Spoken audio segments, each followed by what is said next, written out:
Hello guys, good evening.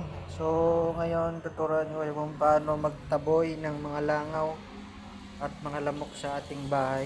So napakahirap at talagang sakit talaga sa ulo yung mga langaw na yan.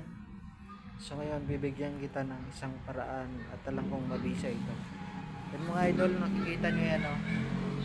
Yung umuusok na yan, mabisang pangtaboy yan sa lamok.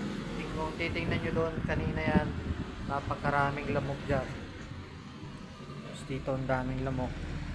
Ngayon yung nagpausok na ako nyan, nawala na sila. So ganyan lang pala yung mawala yung lamok na yan. Kailangan mo lang yan. Yan mga idol, oh, tingnan nyo.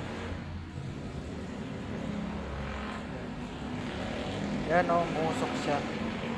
Alam nyo yan mga idol, ito yung tray ng itlog. Kung bumibili tayo sa palengke, yung tray na yan, yun yung ginagawa natin ay sisindan lang natin, pipilasin lang natin ng kahit maliit lang, ganito lang siya.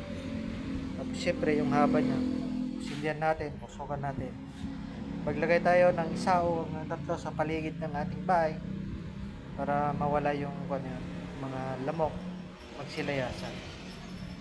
So ayun lang yung share ko mga idol. Salamat.